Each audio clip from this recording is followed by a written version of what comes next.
Welcome to Buddha's in Your Landfill, or Buddhism Plain and Simple.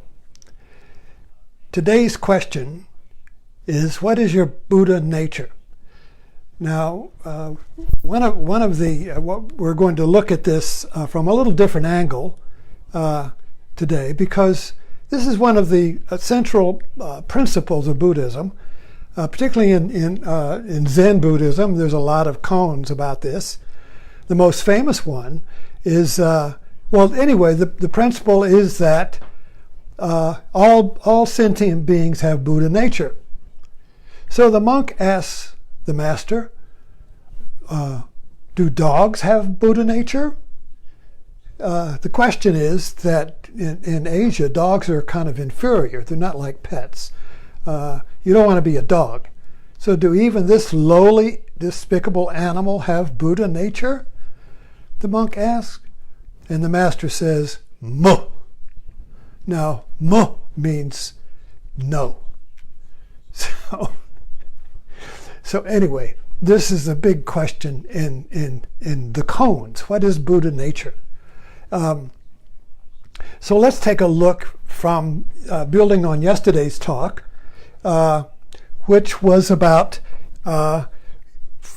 finding your center. Now we're going to hang with me here, because we're going to look at our consciousness, the way it works. This is basically what Buddhism is a way of looking at my own consciousness, my own mind, as I'm in it. Not psychologically, like I study it out there. I want to see my own mind at work. I want to work on my own. I want to understand my own mind from the inside as me, not some abstract map or psychological theory, you see. I want to see it in action as I do it. That's the shift. So let's take a look. Yesterday we talked about the wheel of samsara, the wheel of the world, which is always felt like a treadmill. Stop the world, I want to get off. I'm going nowhere. We're just treading on the world. So this is my little diagram here. This is the wheel of the world, and here is the ego running around this like a hamster.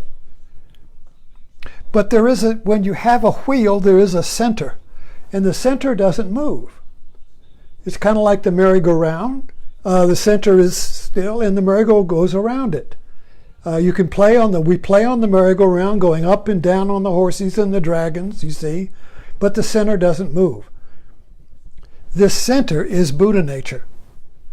It doesn't move, and it is not known, because if you know the center, if you name the center and you call it this, even to call it the center, you have to be outside here. So we're moving over. Let me explain it this way. The ego, or the I that knows things, the consciousness that knows, is I, and it knows it. I mean, everything in this room is an it. The camera, the lights, the ceiling, this marker, everything is an it. And it's all divine. It's all known. I know what everything in this room is. If there's anything in here that I don't know what it is, if there's any it here that I don't know, I'm going to find out. I might find something on the floor. What is that? I pick it up. What is this? You see, and then I have to find out. So, so-and-so left that here. It's such and such. I can rest, and I go on. So everything from the outside of the I is an it. And Martin Buber called this the I-it relationship.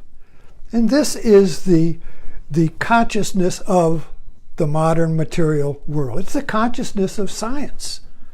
Science is out here, and everything of nature is an it.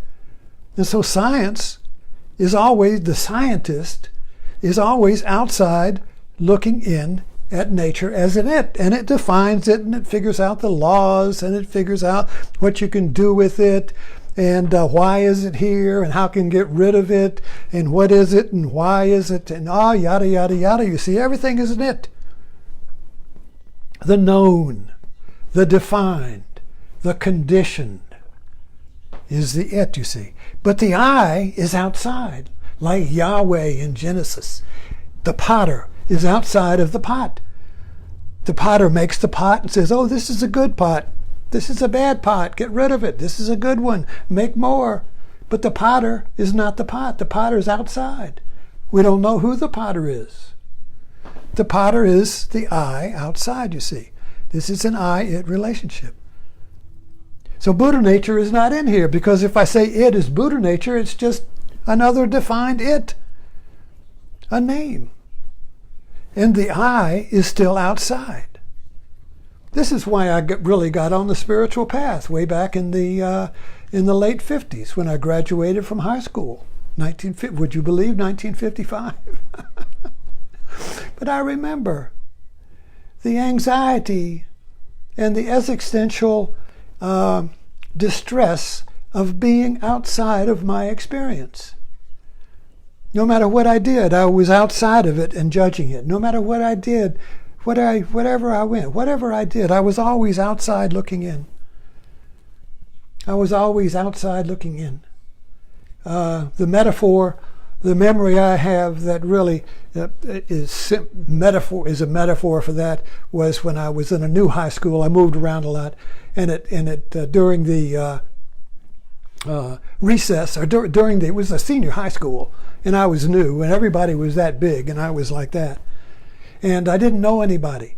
So in between bells, when the kids were all out in the hall talking to each other, I couldn't just stand there and not nobody. So I remember going from room to room and looking in as if I were looking for somebody. I would look in pretending I was looking. I had somebody, I just couldn't find them.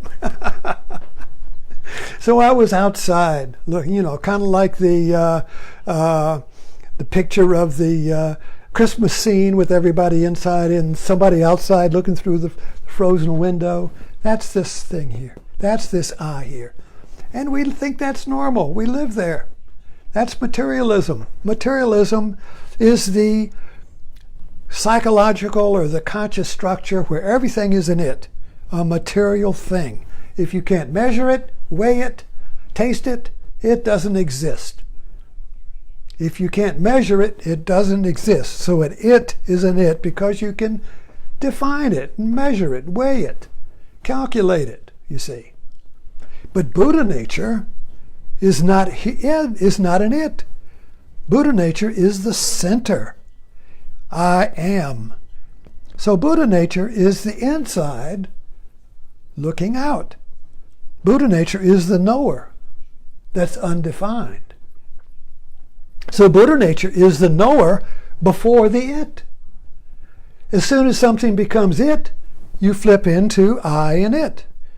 But prior to the I-it is the Buddha nature of seeing. And that is pure potential. That is the unconditioned. All this world here, materialism, is conditioned. As soon as you name it, it's conditioned. As soon as you measure it, it's conditioned. Everything is defined. And if anything is undefined, we rush to define it and bring it into the known so it can be secure and you can control it. But this I am, that is Buddha nature, is not on this map. You can't find your Buddha nature or your I am on the material map, because if you see a map, you're outside of it. You see. So the whole relationship of I and it, you see, is a reality map that has no place for you.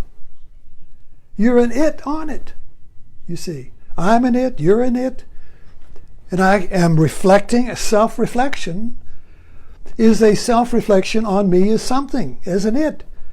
And I usually come up with, it's not too good. It could be better. Oh, I screwed up again. Oh, I'm so helpless. Oh, I'm a victim. My body isn't good. I got to get it to, I got too much belly. I'm an it. I got to fix it. I don't like it. That's self-loathing. That's self-loathing. So this map creates self-loathing, creates myself as an it that could be better. And it has to be better. It can't be perfect, because the I is not in the it, you see. So the it is always separate from the I, and the it is always being compared to other its. That's why you know it's an it. In other words, I know this is a marker because it's not a whiteboard, it's not the ceiling, it's not the wall, it's not the rug, it's not me. It's it, you see. So I only know this is it because I compare it to other people. If this only existed, like if everything else in the room were a whiteboard, and you held this up, there's nothing to reference it to. The obelisk in the Space Odyssey, 2001. Remember that movie? The obelisk appeared, first to the apes, then to the astronauts. They didn't know what it was. It was like this. What is it? There was no reference to the obelisk, to the environment. There was nothing to compare it to. It's kind of like Trump. What is it? There's nothing to compare it to. You see? So the I it, you see, as soon as the it appears, I appear. So the I it rises together. As soon as there is an it, as soon as I know what it is, as soon as I see anything, the I that sees it appears. So they rise together like this. The its don't exist without you seeing it. And it doesn't exist without the I. So this is the map of materialism. This is the map of the modern world. This is the map of the modern mind. And we're in crisis now because we know there is an I am, there is a center that's not defined, there's a me, there's an I that is the knower, there is an I that is the unconditioned, that's creative, that's potential. There is this I, and I don't know who it is. Who am I? I can't answer the question, because as soon as I answer the question, I'm in it. And now I'm defined and conditioned and trapped in language and in thought. So this whole system here is thought. And thought, yesterday we talked about, is time. So this is time and thought, right? This is time, and so we live in a time-thought reality that is abstracted, because these are abstractions. It is an abstraction because it's a name. I don't know what this is in itself. All I know is it's a marker. To give this to an Aborigine in Australia, or some primitive tribe that has never seen any of this, and you give them to that, and they would say, what is it? And they would come up with all different kinds of uses for it. And they might use it as a digging stick or whatever. They'd be MacGyver. They could use it for anything because they don't know what it is. But a fundamentalist would say, well, you can't use that as a doorknob. You can't use that to prop up anything. It's a marker. You have to use it for a marker, you see. You can't use it for anything else. That's the fundamentalist mind. So we're looking at here an I-it relationship that is thought and time, and we're trapped in it. So we're trapped in our own thought, and we can't get out. And that is the crisis of the modern mind.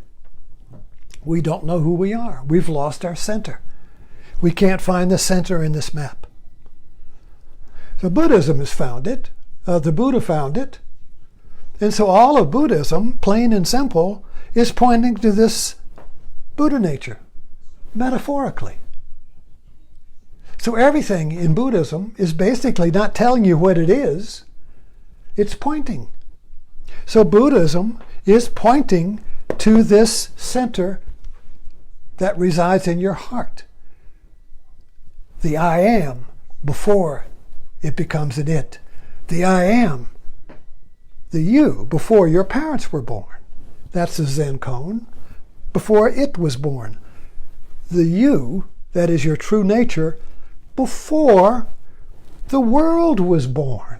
The world of thought and time and the known and the its, you see.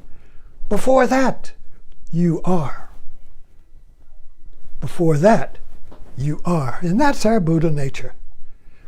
Before the world you know as defined, you are. So the whole path of getting to the center, the whole path is inward. The path here is outward, trying to discover more its. The path here is letting go of the its, letting go of the defined, letting go of your thinking, letting go of your conditioning, letting go on the travel to the center of the earth, to the center of the world. That is really you before you were born as something in the world. But we don't see it. We don't believe it exists on this map. It does not exist on the I-It map. So we have to swim against the map. We have to go against the tide. We have to go against the crowds and the conditioned and the authorities and the churches and the religion. The whole thing. We have to be brave enough to question that. Who am I? What is the truth here? We have to be able to question. What is my Buddha nature? Thanks for dropping in. Now, share on Facebook, subscribe on YouTube. Let's keep this ball going. Buddhism, plain and simple. Thanks for dropping in. Hope I don't kick the tripod.